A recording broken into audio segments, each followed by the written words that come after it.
Hello everyone. This is United Nagas. Today we gonna talk about our freedom fighter, Rani Gaidinliu, the Naga spiritual and political leader, who led an armed rebellion against the British, passed away on the 17th of February 1993 at Lungkau in Manipur.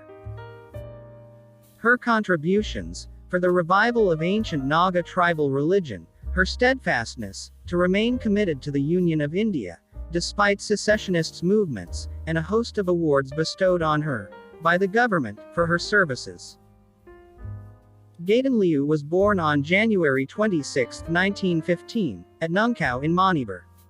She belonged to the Rungmai tribe, which is a major Naga tribe. Because of the lack of schools in the area, Gaidinliu did not get a formal education. At the tender age of 13, she joined her cousin Hypo Jadonong's Haraka movement. The Haraka movement was a spiritual movement, dedicated to reviving the ancient Naga tribal religion. Soon, it evolved into a political movement fighting the British to establish a Naga Raj in the area. The movement had a large number of adherents, from the Zeliangrong tribes, which comprised the Rongmei, Zimi, and the Liangmei tribes.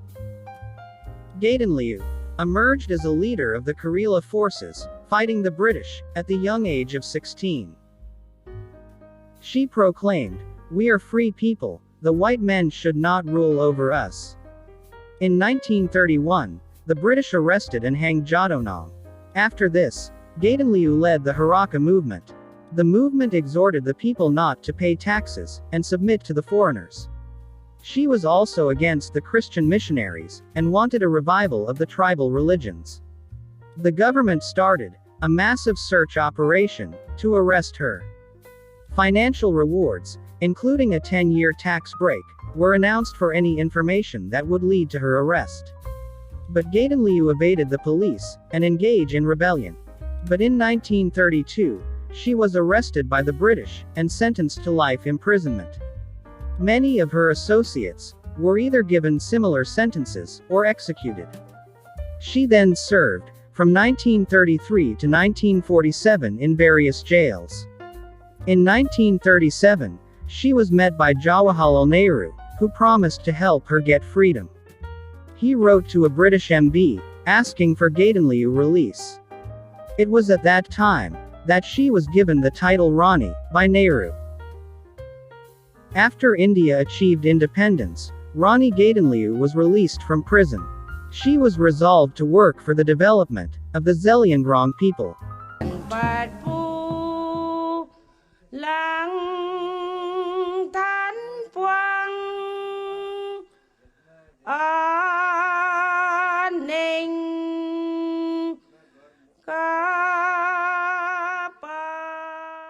She was against the Naga National Council, which was engaged in a secessionist movement.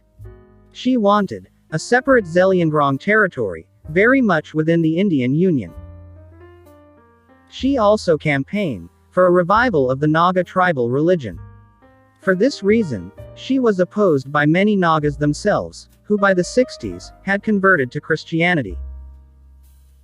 She lived 6 years in the underground, fighting the Naga insurgents, and in 1966, pursuant to an agreement with the Indian government, she came out of hiding.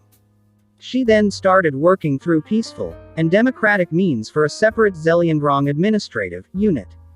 She was awarded the Tamrabhadra Freedom Fighter Award in 1972, the Padma Bhushan in 1982, and the Vivekananda Seva Award in 1983.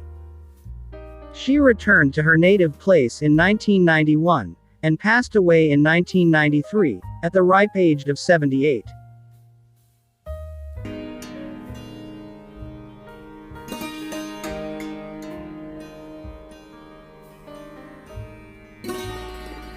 She was awarded the Birsa Munda Award, posthumously. Her legacy among the Naga nationalists is ambiguous, because of her perceived closeness to the Indian government. However, her bravery, sacrifice, and patriotism cannot be questioned, since she had led the fight for freedom from foreign rule, as a mere 13 years old.